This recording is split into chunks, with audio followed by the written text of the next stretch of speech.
You'll get there one day, Ryan. I believe in you.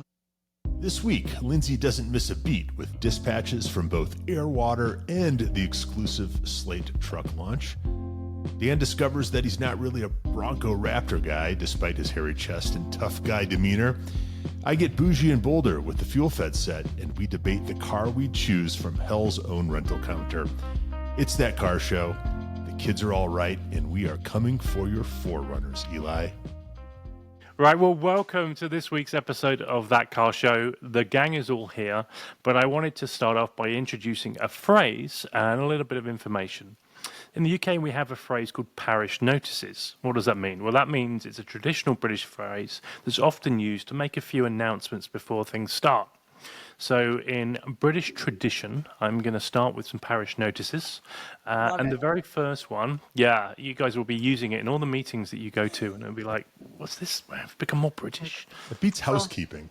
Yeah. It does. Right? It really does. I love it. All right, let's hear it. I want to hear where you've used it. So firstly, on a serious note, on the 28th of April, the legendary engine builder Ed Pink passed away. And we just wanted to send our respects. I don't think any of us actually knew Ed himself, but we were familiar with his work. We were aware that he had a reputation and was known as the old master. I think anyone in life, if you get a reputation, you get some sort of recognition as being called the old master. You know that you've really kind of hit your craft and made it. We didn't know him, but we did know the impact of his work. You know, he built engines for IndyCar, for Porsche, some of the Kramer engines, Interscope engines, and more recently, he worked on the Singer DLS. Is that right? Yep. I always get that phrase. And the Emery cars. The Emery cars. You know. So we send our respects to his family. Yeah. He also passed away at the age of 94. So, you know, as we would say in England, a fantastic innings, referring to cricket.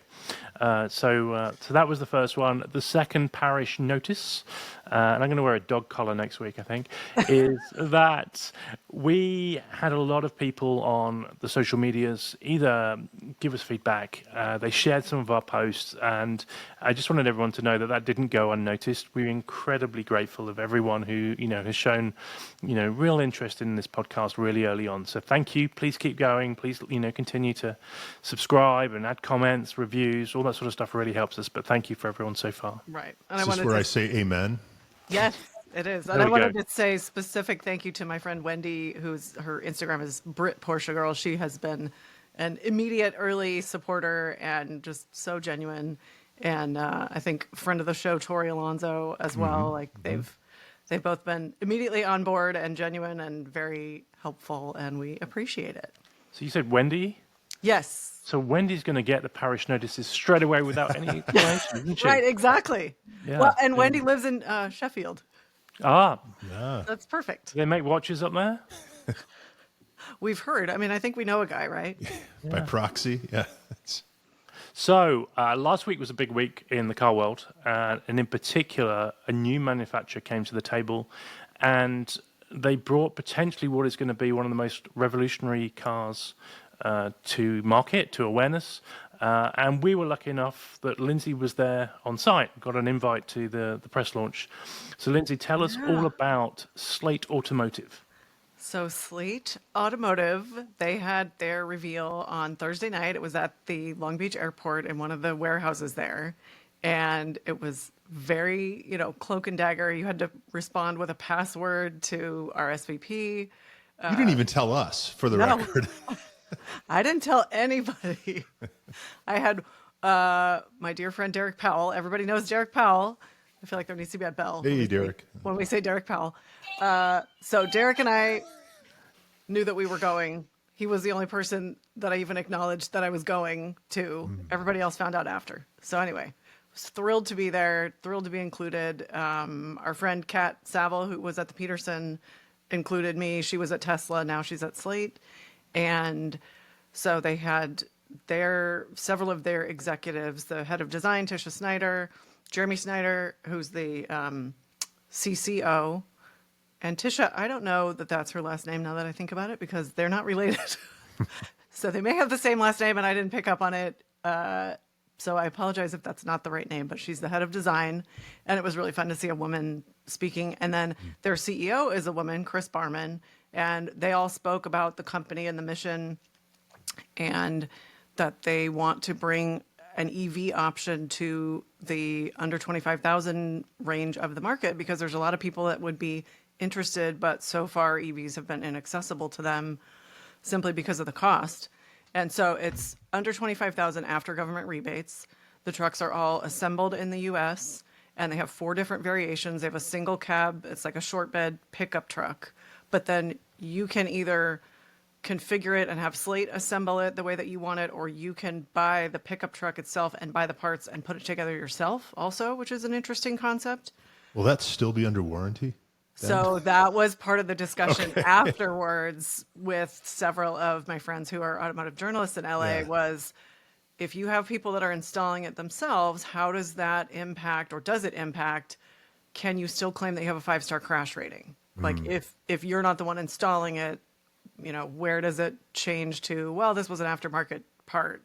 So that's one of the early stage kind of like, okay, there's definitely some questions that people have, but in general, I think everybody loves the idea of expanding the accessibility of EVs. And this one is particularly cool because it's so versatile. There's the single cab pickup truck. Then you can add a shell on the back and a second row seat, and it makes it kind of a new Bronco 2-row SUV, very similar. Yes, I said Bronco.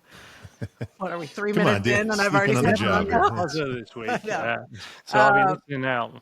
Then they have another one where you can add a second row seat and basically roll bars, so it makes it kind of Wrangler-esque, or, you know, new Bronco where they make the overlanding type. Oh, we have a new buzzer this week, I think. And then the last one reminded me of either the big Range Rover or Range Rover Sport, because it has a cab on the back, but it's sloping. So it's another 2-row SUV, but the lines are a little more luxury SUV. So there's all different configurations.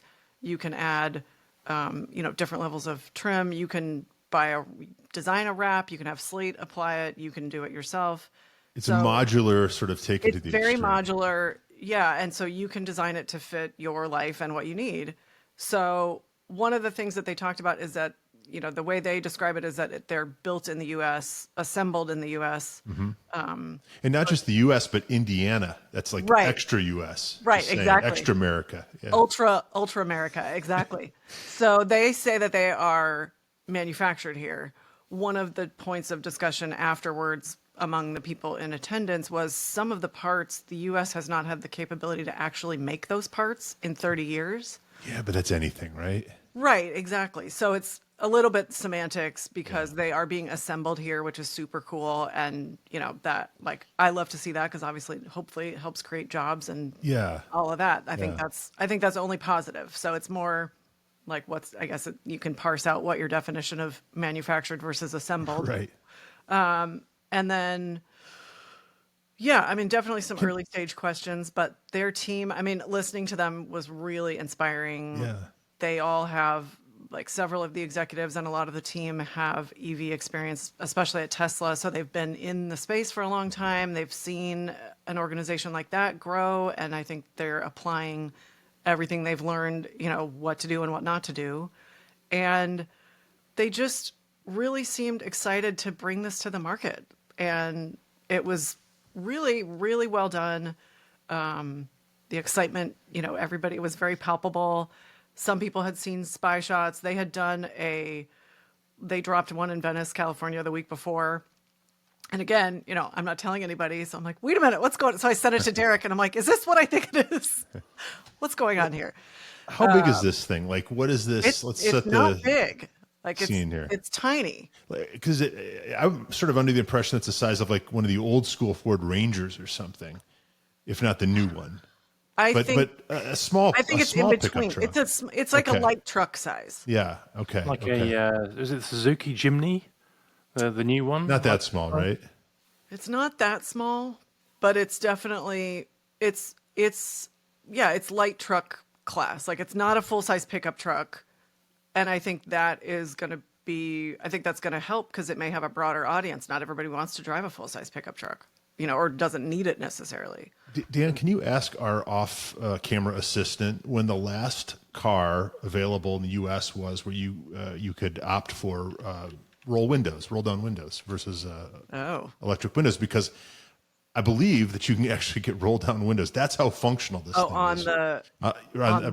Yeah. That I don't remember. Yeah, because but it's possible. like this is very much a form follows function vehicle, probably more than just about anything else we've seen. I think we have a lot of vehicles that are designed to look that way, right? But this really is, I wouldn't say it's the prettiest thing in the world, but I kind of love it for that. Right. It's sort of, it's like, it's so functional. It's cute. Yeah. And it's like, and the size, it's very adorable. And it's like the little engine that could, because it's like, I'm here and I'm super capable.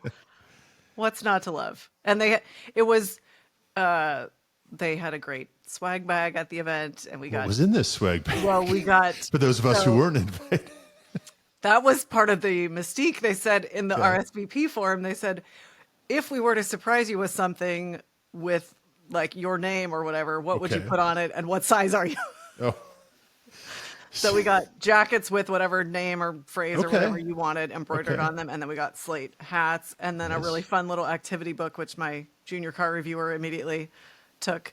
And then, and just there were a lot of, who's who of LA automotive media, Mark Vaughn, who does a radio show and he's written for Auto Week, and then Derek Powell, obviously, and John and Mira Choldenko and Jeff Glucker of Hooniverse and Sean Winograd from Car and Driver and I think Motor Trend maybe, and Kat, and then a lot of fantastic. People. That was great. So what did you learn, Dan? Yeah, I kind of feel like we should be paying our researchers. I know we're not at the minute, so let's maybe all chip together and tip them a little bit. You won't believe the last time. Let's just start with a year. So the last car you could buy with roll-down windows, the car stopped selling in 2023. So up to 2023, you could still buy a car with roll-down windows. It's a car versus a light truck. Well, I mean, it's a Wrangler Sport, so it's both, right? Okay. Oh, that makes sense. Yeah. Okay. Interesting. So you could buy a new car, 2023, brand new. Yeah. Roll down windows. A Wrangler Sport. And an honorable mention to the Chevrolet Spark, the base LS trim, had manual windows, but was discontinued in 2022. Have either of you driven a Chevy Spark? I have not. Have you? And those stuck around way too long. 2022. They were. Would you say, Dan? I think I would rather walk. Well, no. That's it. I think that is a viable alternative. Fair if you've ever, they're tiny. If you've ever been in a Lotus Elise, if you're driving, your shoulder will be next to the shoulder of your passenger, and that's the only other car that I've ever driven and had that experience. Well, isn't that what they said about the Gordon Murray car, though? That when Dario was driving it, I know Johnny said, I thought he had to put his arm around Dario almost to sit in the passenger seat. Well, that's different, Lindsay. No, you're in a Gordon Murray car. I'll do whatever. I'll sit in someone's lap in the Gordon Murray car, but a Chevy Spark. Right. Did you ever think you'd hear a Chevy Spark and a Gordon Murray car in the same sentence? Not at all. Not at all. So it was great that you were there, Lindsay, and it's cool.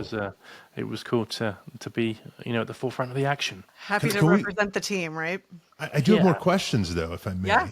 This is a rear-wheel drive only vehicle, at least at first, or can you opt in a front, like an all-wheel drive module? Or so they didn't go into that much detail at the launch, but so I don't know about that specifically. Because I'm thinking, rear-wheel drive electric truck donuts, right?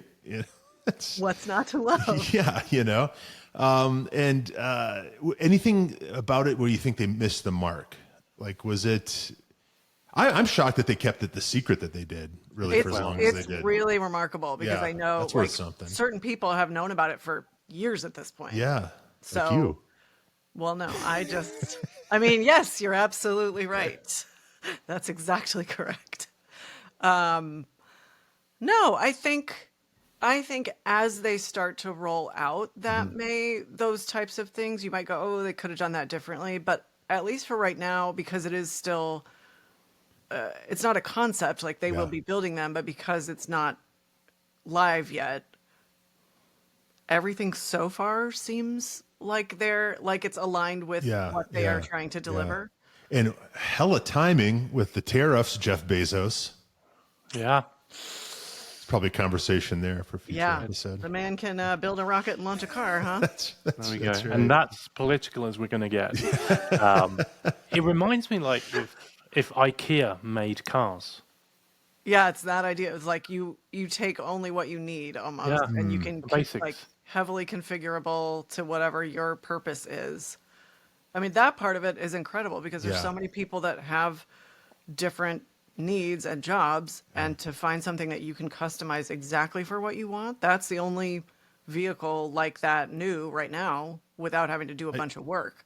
I think they're great. I'd love to have one as a third car, go to the hardware store and all that kind of stuff. I don't want to throw a bag of mulch into the Porsche or the Polestar, but Yeah. Yeah. Well, and I just bring realized on the Slate. we talked so much about, rebodying when Logan was on and how much that happened. Right. And I'm sure you could do a version of rebodying with the Slate. Like, so this might be the new coach build. Wouldn't even have to be a truck, right? No, like you could decide for whatever reason, I don't need the pickup truck right now, or maybe Yeah. you can go back and forth. Yeah. And that would mean that Ryan would have to update his article about convertible electrics, maybe. The master of the Segway. There we go. I got it in there. Nice So one, are we Dad. getting, is it $10 per mention of the fact that he's a published writer? Is that how this is going to work? Yeah. Make Yeah. it if you speak it, it's so, right? Here we go. I think that works. That works. Manifesting, baby, all the way. Now, in Denver, I think there was a launch. Is that right, Ryan? You attended the launch of, it was a kickoff.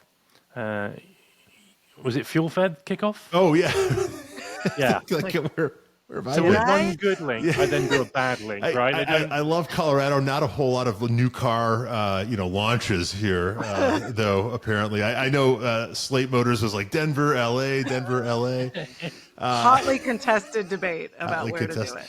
Yeah, you know how much I love Fuelfed, and Fuelfed is this group that I've been a member of since I was the very beginning back in Chicago. Now they have an arm down in Fort Lauderdale, and then Mike Burrows started up Fuelfed Boulder out here a few years ago.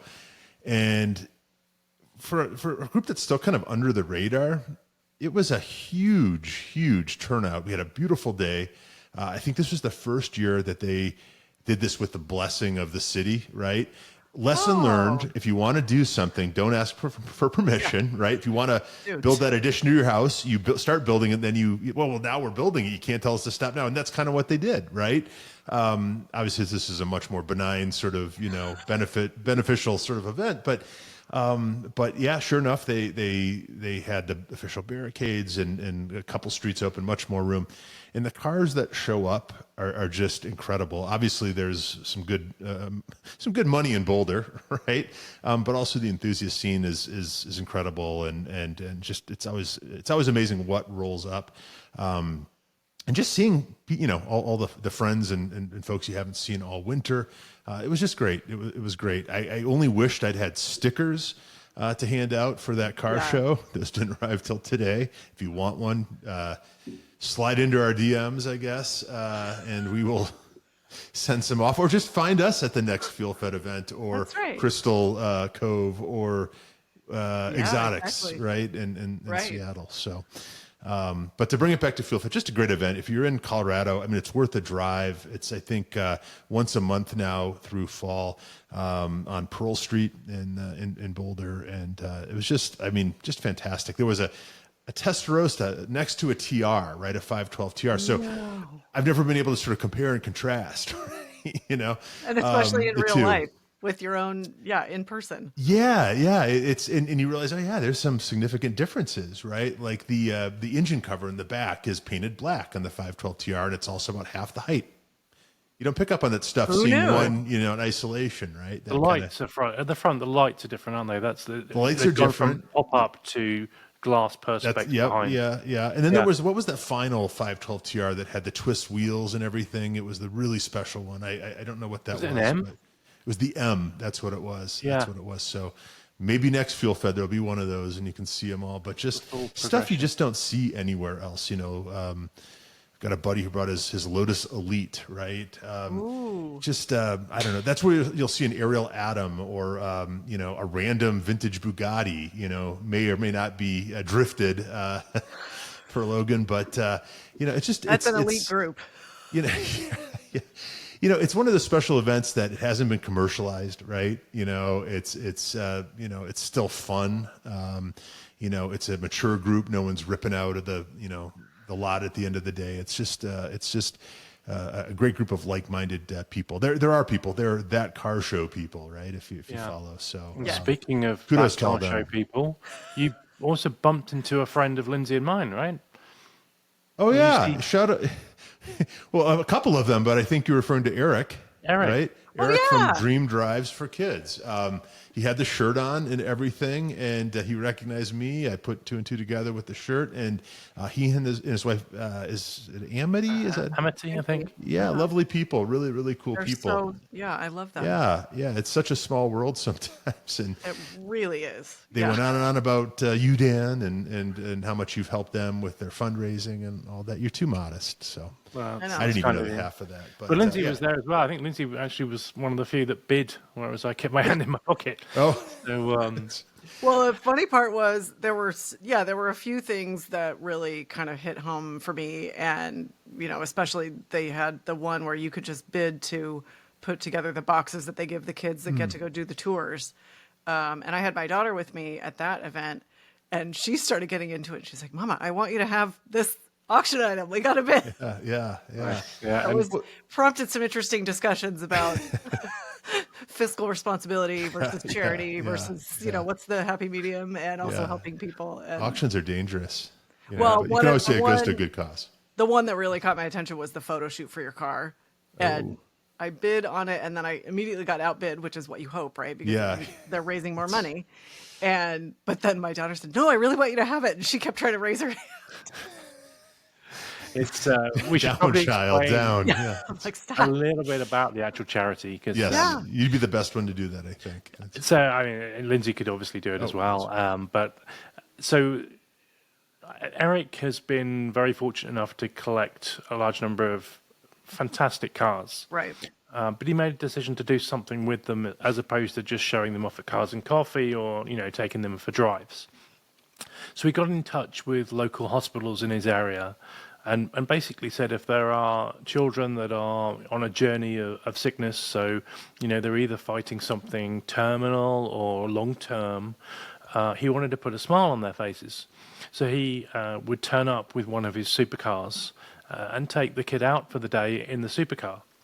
And the auction item that we're referring to is that at the end of this experience, the child gets a replica of that car as something to kind of keep them motivated, keep them thinking. And he's gone beyond that now. He's signed partnerships. We helped sort of sort out the partnership in Redmond, Lindsey and I. But there's partnerships all over the US now, and it's only getting bigger. They went to some Porsche racing at COTA with Patrick Dempsey, and he's now supporting the charity. So, Dream Drive for Kids. And my friend Andrew Florin, who puts together the Ollie and Bob Cars and Coffee in Santa Monica, is connected with Children's Hospital in LA. So he and Eric are now connected, and we're building that. They are building that one out. So that's going to be amazing. But it's.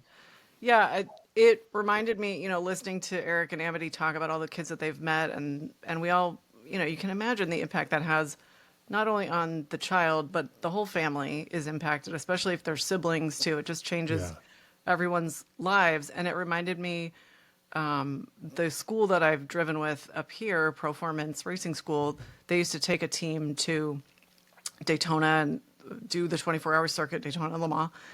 And so when my daughter was a year old, we went to the Daytona 24, and I remember standing there because they raise money for Seattle Children's Hospital and the cardiac care unit.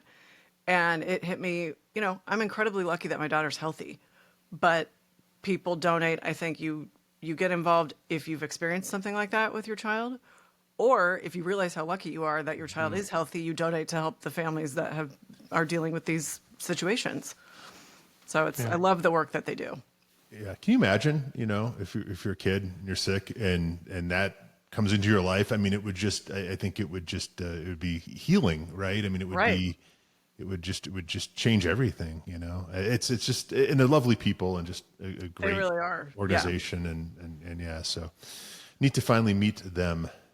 Yeah, no, Yeah, it's that's good. so fun. Small world when it comes to good car people, right? That's Indeed. true.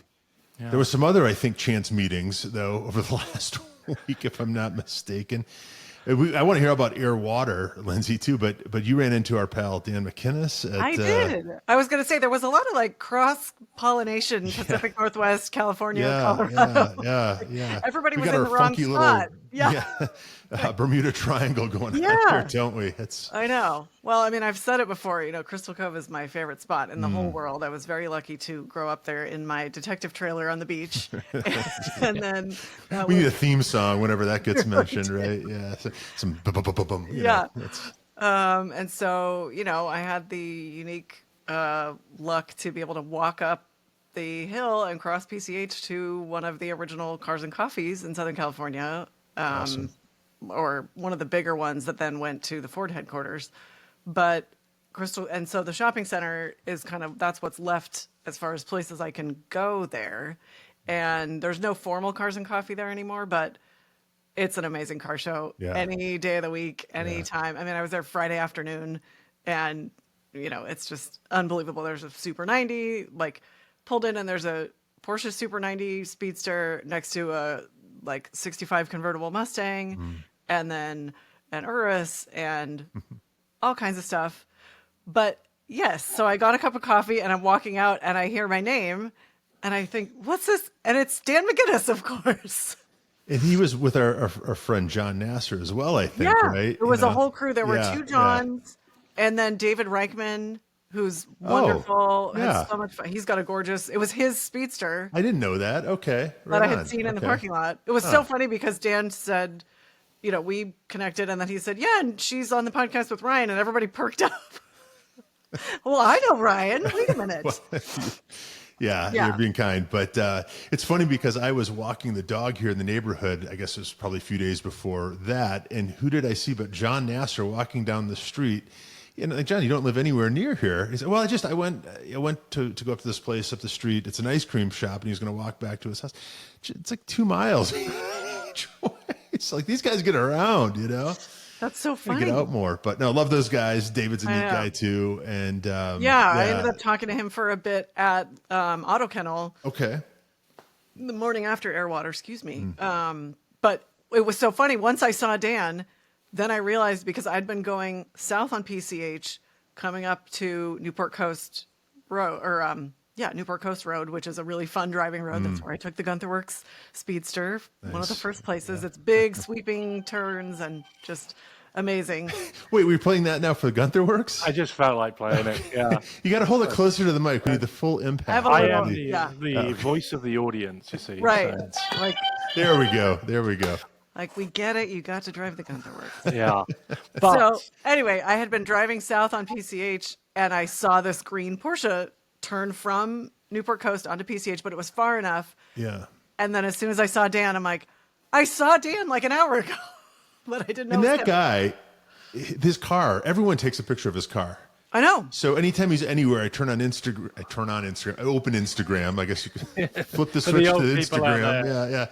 And his car's everywhere, right? You know, he always makes the Instagram reels. And he's got to have hit 100,000 now, hasn't he? I think it's 90. Just turned over 90, but super Surely fun. He's been to like Denver and back since then. He came, he left, he went back Saturday. Yeah, I think he sent me a picture from the road, right? And it was 9,009. Wow. Or I'm sorry, 90,009. It's not quite so funny. Boobs upside down or whatever, but it's, you know, it's it's not a lot quite of a balls. It's pretty impressive. Well, and Dan and I mean, that's what's so insane is that my official address is Seattle. Dan's is Colorado, and we run into each other at Crystal Cove regularly. Yeah. I don't know what you do with that, but I'm so Some people happy. have it figured out, I think. Yeah. And I'm still working on it myself. But. So another event that was taking place in Southern California last weekend started with a damp outlook, didn't it? The air water started with more water. What was going on? Yeah, everybody was calling it like, okay, when, it's just water this time. It was cool in the morning, and then it started spitting, and it was like, all right, well, and then just real downpour. So it definitely, it drove people inside. The nice thing about the fairgrounds is that it's a mix of interior and exterior. So especially Broad Arrow's the auction partner, and they have a big auction room where they hold it. So you could get in there and stay dry, be comfortable. And I actually got to go to the auction preview on Friday and just check everything out, which was nice because it's quieter. There's fewer people, and you can really see the cars. And like I got to catch up with some of the Broad Arrow and Haggerty people. Nice. And it was a good mix this year. They had a real 906, which was one of the cars that was featured in Ford versus Ferrari. Okay. But my favorite was an 87 dark blue turbo with like a marine and beige leather interior. Wow. I could not get enough of this car. And I thought, it was non-metallic. So is this a 3.6 or something? Is this like a really special? I think it was just a regular turbo. I mean, okay. Those are special, obviously. But 3.6 would have been later, I guess, 964. But yeah, it was. I mean, I just it kept drawing me back to it. Like yeah. I'd go to walk away, and I'd realize I had walked back to this car. I mean, it was just stunning. But that what turned was out it to be about the car? The color? Was it the color was what drew me in, and then it was the dark blue, and it was a non-metallic blue. Oh, interesting. So and then the next day at Auto Kennel, there was a 996 dark blue turbo. So that was the energy of my weekend, was flat, non-metallic navy turbos, I guess. But it's just such a beautiful body style. It was very, it was a color still, but it was understated. Yeah. And it just, it really spoke to me. I mean, it seemed like you could just sort of be under the radar. It's very car enthusiast. Yeah. You could just drive it, and you could get attention if you wanted to, but you could also just if you know, you know. Yeah, exactly. Yeah, it was a sweet good spot. mix of that. Yeah. And then they had a yellow GT4 RS, which was beautiful. They had a silver Carrera GT. Those are always stunning to see. Another favorite was, I don't know if you remember, a few years ago, Porsche redid one of the Carrera GTs, took it down to the metal, took everything apart, and redid it so that it was as if they had built it, 3 or 4 years ago. No, but what it would be. And they finished it in this color that is, it's slightly less bright than like a Miami or Mexico blue. They called it Speedster blue. Okay. And it was very, it was all over, social media at the time. Broad Arrow auctioned it then, but it was actually there too. Wow. Okay. It's up for sale again. So I got to see it again. This is familiar now. This is coming back to me. Yeah. Yeah. It was a unique story. They had a 911E, which is that's kind of a cool story. They had a roof. And then I don't know if you remember the story of that. I think it was a Speedster that Jerry Seinfeld had bought that turned out to have some, it was the Franken car, the Oratium green. Yeah. So they had an 01 Oratium green Carrera 4 that's what was interesting this time, is a lot of the cars in the auction had really unique interiors. So it was fun. There's a theme plaid. here. Yeah. Yeah. They picked up on that at Retromobile. Right. It was a little more visual interest. There was one really beautiful red 911, and it had the interior was a mix of this red and black houndstooth and then tan leather, which was a really interesting combination. Drew in the red from outside. And this Oratium green one had this beautiful green and blue plaid interior. So it was just a lot of interest, when you got up to the cars too, then it drew you in even further. Well, didn't Porsche just announce that they're bringing Pasha back as a standard option? I read that. It's an extra. It's not standard. Well, it's an extra, but sure, right. But it's not it's available. I think it's like $8,000 or something, isn't it? Worth it. I mean, By it the wouldn't way, surprise me. When I saw Eric and Amity, she had a shirt on, a blouse that was Pasha, and it took me a second to realize, oh my God, that's. I know what that is. Yeah, sly.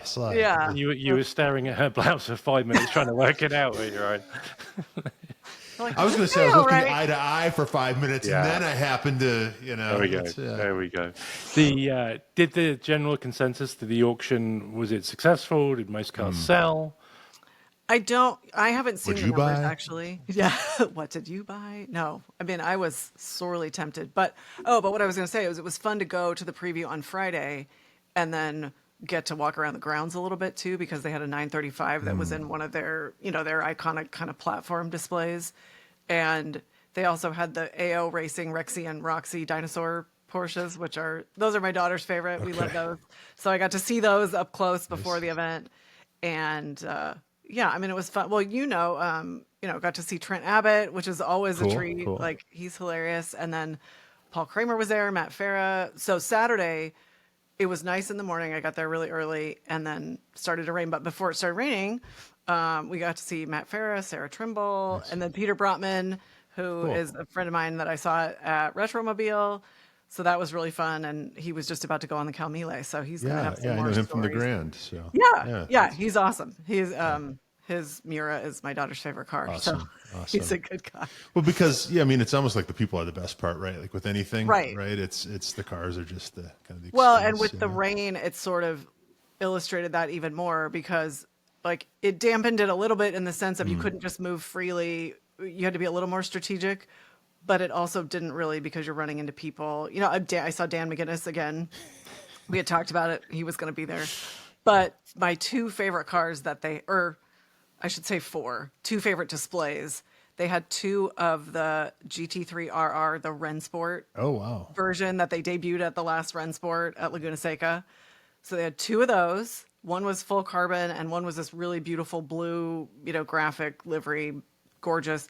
And then on the other side of the wall, they had a liquid cooled car. And then, have you heard of the artist? It's Joshua Vitas, and he does the black, it's white background and then black, like, he makes the cars look like drawings, like a cartoon car. Yeah. And so they had really one of cool. his cars there, and I had seen pictures and articles. Like Derek Powell wrote an article about them, and it's the videos I'd seen. You see somebody get in and they start to drive it, and it's like an optical illusion. You're having to tell yourself it's a real car because of the effect and the impact it has. So they had one of those, and it was really cool. Very cool. Very cool. Yeah. So air water, is this something that you feel like you need to go to every year? Is this because you can only do so many things each year, right? Is this? I think it is, because it's one of the few that's actually in Orange County. Okay. And I've known some of the people on the team over the years, and so that was, I wanted to go and support my friends, obviously, and and the Broad Arrow and the Haggerty team. I know a lot of that team as well. So it's also, again, going back to the people, like, it's a good way to see a bunch of people that are not normally in the same place all together, right, and catch up, which is really nice. But yeah, I mean, it's really nice because a lot of the events do take place in LA, which is still accessible for me, but it's much more of a drive. Like, to be able to go 15 minutes down the road and be at this one, and I went last year with my parents and my daughter, and we had a great time. Yeah. And I think that speaks to the event, because my parents' focus is more Ford and Shelby, and they left and they said that was delightful. Like, it was really fun. They put together good displays and the people. Well, and I like the new stuff too. Like, I like the old stuff, but I also like the new stuff, right? Yeah. It's what I buy, right? Well, and they had, what was cool this year, and I don't remember if they had this last year, but they had a Myers-Manx display in the mix, which was really fun. And they had. All right, did you get? There you go. I had Avance magazine. Yeah, which is. Shout out Avance. Well, and that was a recreation of a magazine cover from the 80s. Oh, really? That photo. It was a Carmen Ghia. If you can't. Yeah, if you're not watching the video, and apparently very few of you do. Sorry about last week where there was no video. But it's the latest Avance magazine, and there's like a guy on a BMX bike, I don't know, about 12 feet up in the air, flying over a Myers-Manx with a man in the Myers-Manx who looks as amazed as he does afraid. But it's a great shot. Cool mix. Great photography, isn't it? Yeah, it really is. It really is.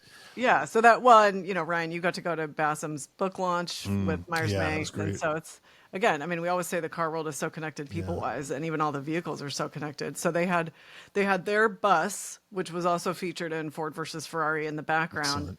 And then they had three Manx. One had a radial engine, one had the 4-cam Porsche engine, and then one had the VW. Cool. And yeah, I mean, it's so fun. I got to meet Mike from Manx, and then Matt was there, and he's getting his radial, and so then he came over and they were talking about it, and and we got to see Love that whole story.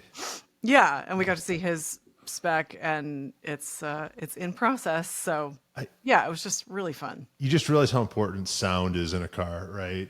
And I just can't imagine what that sound right behind your head must be Right? like, right? I mean, you're like the Red Baron or something. I don't know.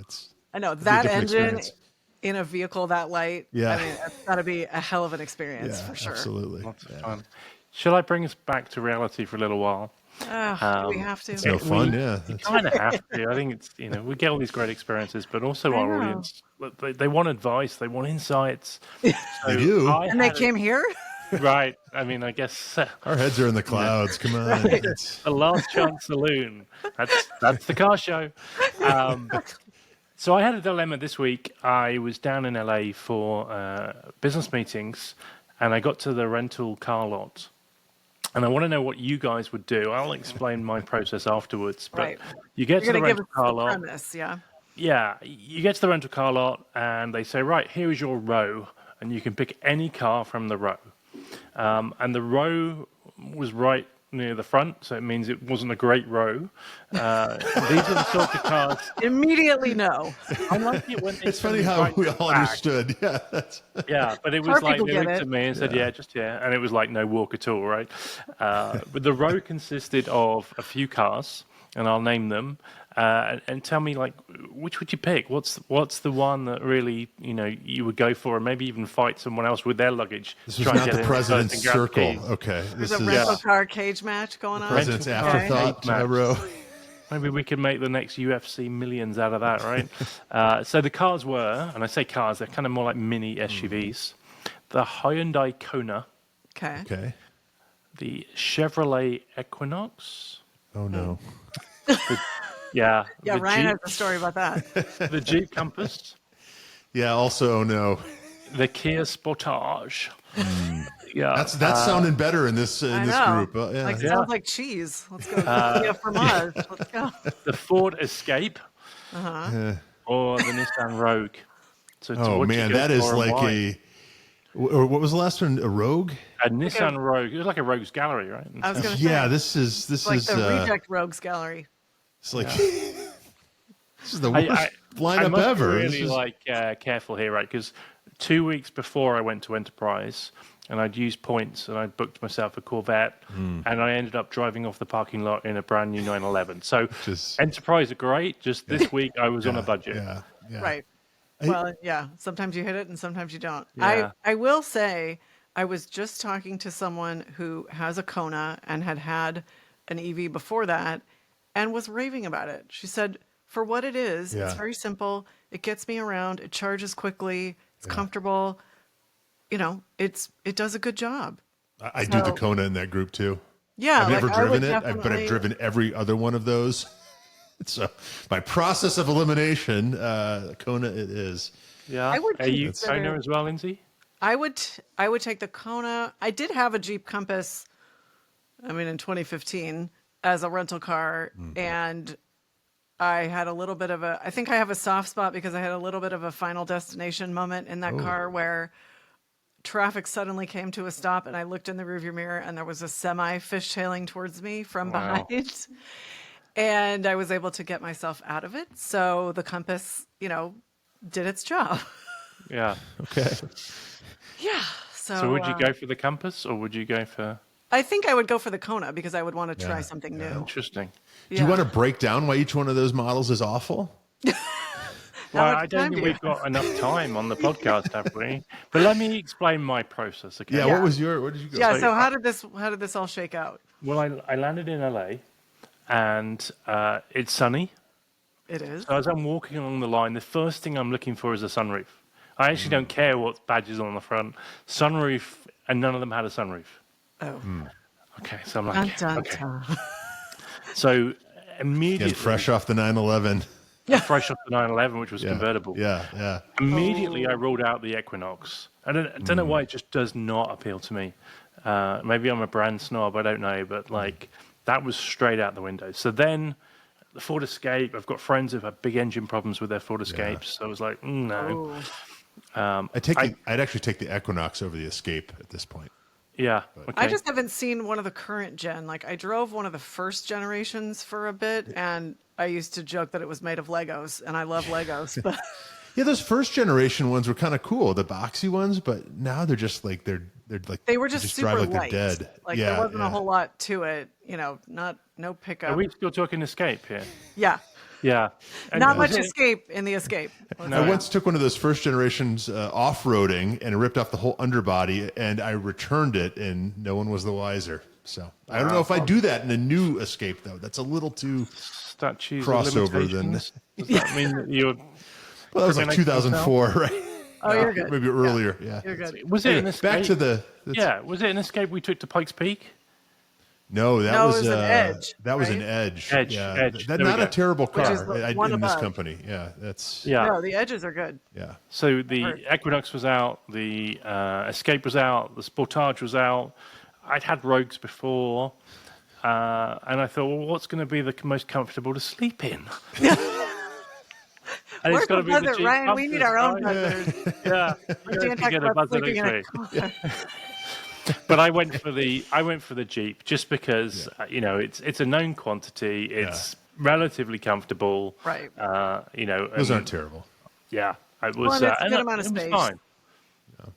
Yeah, it did the job great. These So, these are like threes, right, for cars though. All of them, right? Yeah, These it are. was like a row 3. Like, It's like slightly better than nothing. What was it in planes, trains, and automobiles? And you couldn't get a rental car. He's like, I'll take a Datsun, I'll take a Toyota, I'll take a Ford, I'll take anything, right? I mean, these are those cars, right? Yeah. You just need to get somewhere. Right. yeah. So, In your case, a very important business meeting. Yeah. a really important business meeting. But yeah, so there's no wrong answer, right? I mean, anything is getting no you right from A answer. to B these days. Modern cars are good, but Yeah. But yeah, I mean, it's always interesting. Like, sometimes you really hit it, like with your 911, and sometimes you don't with the rental cars. I mean, I had one Yeah. a couple years ago in Monterey. I was chatting with the counter agent. oh, I see. Are you the cutest rental travel agent in the world? I bet you get that all the time. But I ended up getting a brand new 4Runner with only 900. Well, there we Oh, go. nice. I have yet to get a 4Runner from a rental counter. Well, and then when I went back for Rentsport that year, the guy was still there, and I thanked him. I said it was so, you know, really made the week. And he's like, well, I don't have that one, but I do have another one. Would you like it again? And I said, yes, I would. Nice. So the lesson This one's a there is go TRD rent Pro. That's Right. No, Go the rent with first one Lindsey. was. She'll work her magic and charm. right. This is Yeah. why we all need to travel together. Yeah. Eli at the Hertz counter in Monterey. Eli, what's Was up, Eli? amazing. You know Eli probably listening, so Right. Obviously. So I had to say hi. He's manager now. He's got all Actually the got 4Runners. fired after slipping these 4Runners to all the pretty ladies. You know, that's, Costing the rental company too much money. right? Yeah. Shoot. Oh, man.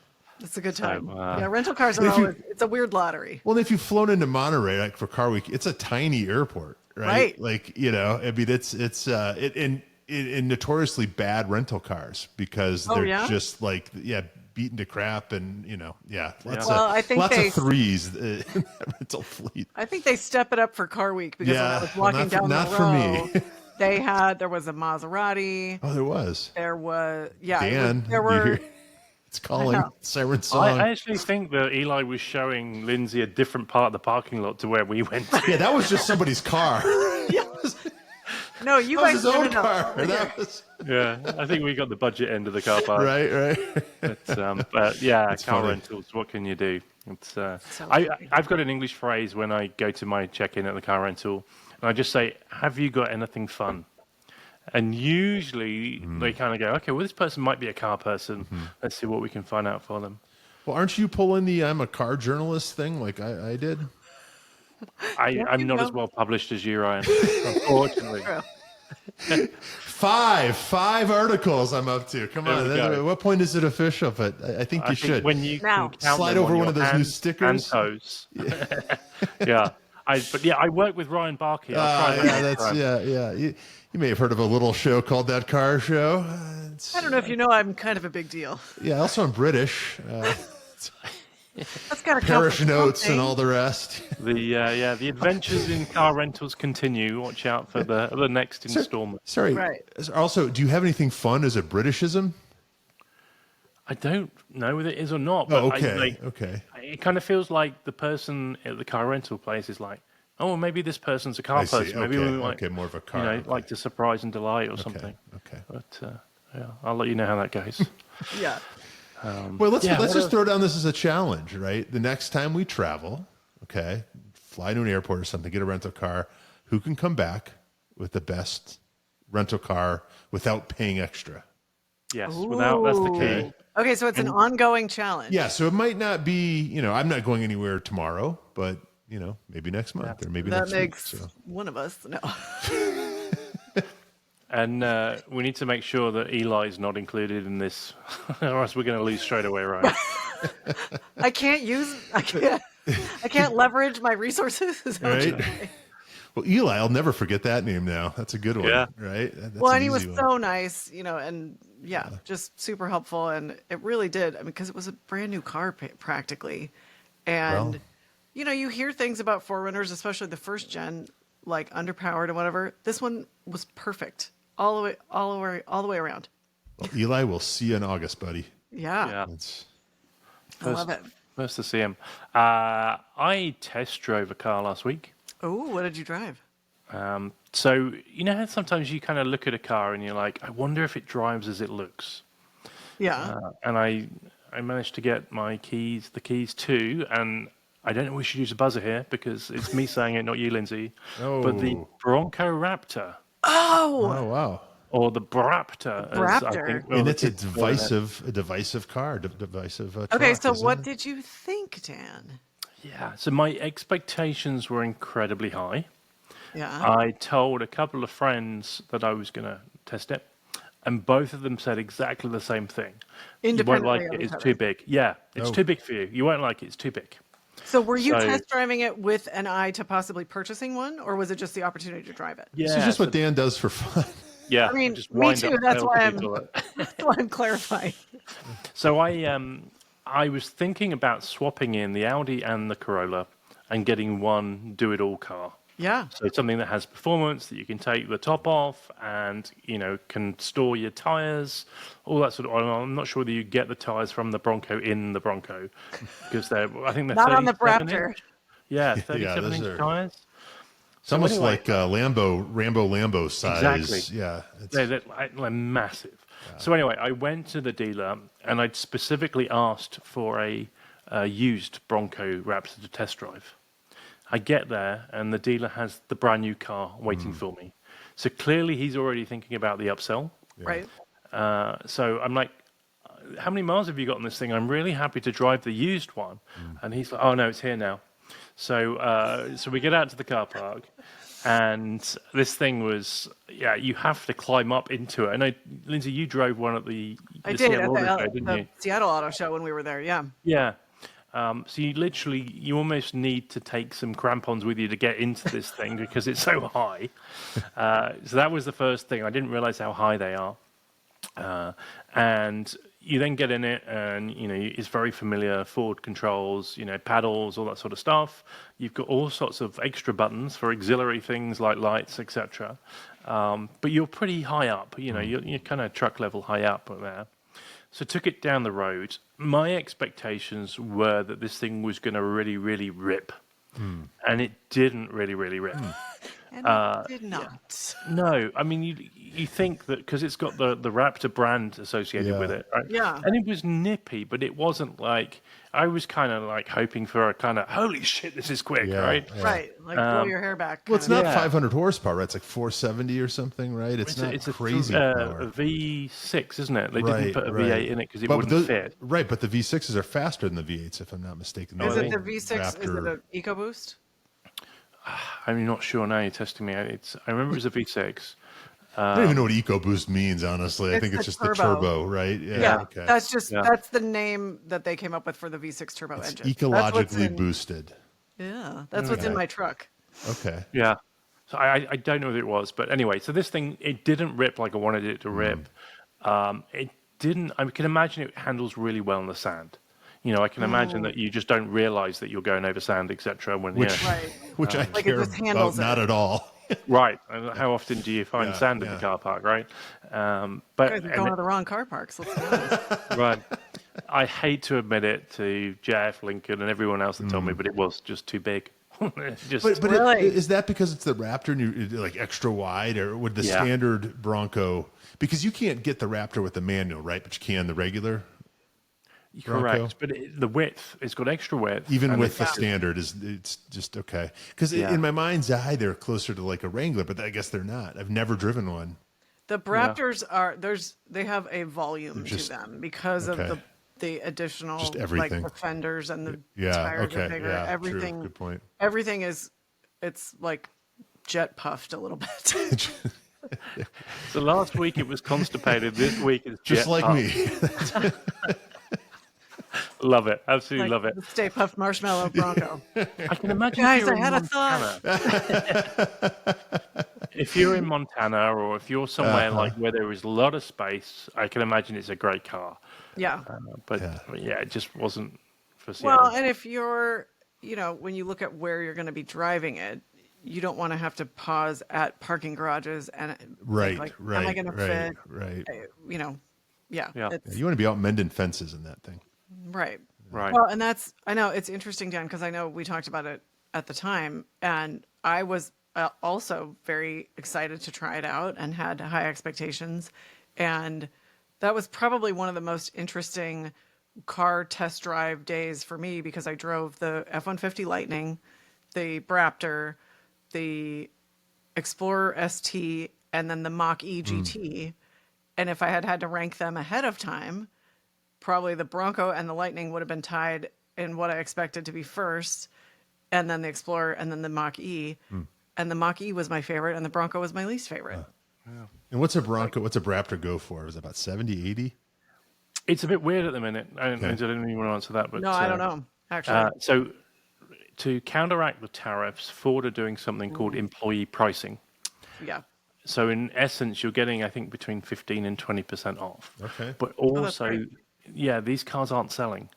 So, so there are bigger deals to be had on these things. So I think you could pick a new one up for probably about 85, Okay. but an MSRP would be about 100.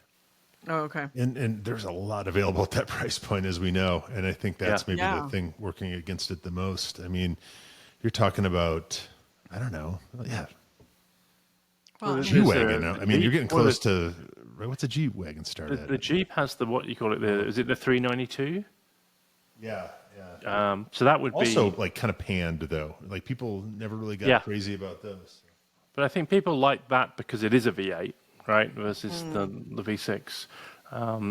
You could have something very quick from Porsche. yeah. Oh, I'm sorry. The G-Wagon starts at $148,000. So nearly double. Okay. Yeah. Ryan's ability to stay with the common people is Lord. drifting apart slowly. Hashtag unrelatable. Well, I've never priced the basic, the base Right. G-Wagon. It's course. the G63 or nothing. So. Well, and I will say when I did the women's off-road day at Dirtfish with Avance, there were several Raptors there, and they were amazingly capable. Like they Yeah. chewed up the course. The people had so much fun driving them. They looked really cool. Yeah, So I think it's one of those too where they do look cool. they're really designed to be off-road and that kind of thing. And so when you drive it on the street, it's a little neutered. You're not really fully experiencing what it's been designed to do. Yeah. But that's, Potential, yeah. but that's tricky because if you're going to have one car, you're going to be driving it in context that it wasn't necessarily driven for if it's a purpose designed vehicle like that. Yeah, And you want to be able to enjoy it, especially people like us. Right. right. I do not have an assistant. I have to type my questions in. I don't have Yeah. You'll get there one day, Ryan. I believe in you. yeah, I'm sorry. Now I'm punching in G550 prices and it's talking about Gulfstreams, and that's a whole other. But according to this, an AMG is only 40,000 more. So why limit yourself to the G550? Just saying. Aim high. So, I mean, while we're at it, right. that's pretty funny. Well, and one thing, speaking of like crazy cars, there was one last little footnote I wanted to say about all of my visits to Crystal Cove. I met a group of young kids. I mean, they're probably 18-ish, but young as far as compared to me. But, there's a big discussion, and we've all talked about this, about like our kids interested in cars these days. And kids not getting their licenses and whatever. And these kids were so fun and so enthusiastic, just like true car people. One of them was named Kendall, and she has a Supra that's wrapped half and half hot pink and matte black. And she ended up walking us around the car and showing us all the little Easter eggs. And they had put, stickers under the wrap, and then they put the wrap on so it looks like it's embossed. Wow. And just super cool. And then one of her friends has a Mercedes convertible that's covered in purple Muppet hair. Oh boy. So very distinctive. Yeah. Very Hey, fun. good on them. Good on them. I know. Yeah, They were just, and then, it was very fun and very, good to see, like, okay, the next generation is alive and well, and kids are still into cars. And yeah, all of that. absolutely. 100%, 110%. They are. Yeah, super fun. And then we saw him the next day, and we're like, oh my gosh. How do you wash that thing? Oh, that was the thing. So we saw it Saturday, and they're like, it's a little dirty from the rain. It had gotten rained on, so all the fur was kind of deflated. I mean, do you use like detergent then, like laundry detergent? It's like conditioner. Yeah, to get people from getting dry and brittle. That. Yeah. Like, come on. But yeah, so car girl Kendall with a K. She was very right on. fun. Okay, cool. Okay. Yeah. Yeah, and they were about to swap out the fur. The kids for are all different right, color. aren't they? Exactly. The kids are all right. Whew. Have we got a show title in that? Yeah. Maybe. I think I used that once for the road show. The kids are all right. The And steering committee or something. Yeah. That's, Muppet Mercedes. Yeah, Muppet hair. Yeah. I think we're at a show, aren't we, folks? I think we are. What do you think, Ryan? we can keep talking all night. I think I'm all hopped up on NA beers. I mean, let's just getting I going. got at least a half a case of non-alcoholic beer left. What am I supposed to do with it? Well, no, he's going to knock 3 of those over at least, isn't he? So for 2 down, 1 to go. For our listeners, let us know where else we should introduce the buzzer. I'm thinking Dan McGuinness. Yes. And maybe Derek Powell, because they seem to come up a lot in this week's episode. And maybe Crystal Cove. Crystal Cove. I mean, we could end up with a show that's just buzzer. Just Right? One for every time I spill a beer. That's Yeah. Well, it's like, John and Justin had to do that AI show. We may have to fall back on just a show that's entirely the buzzer if we have an issue. Well, noises. We'll get there. So that's a show, I think. Who is going to leave us with our famous catchphrase? Ryan, would you like to? This is That Car Show. Always be driving. That's Till right. next time. Excellent. Thanks, Until next guys. time. Thanks, everyone. We'll see everybody next week.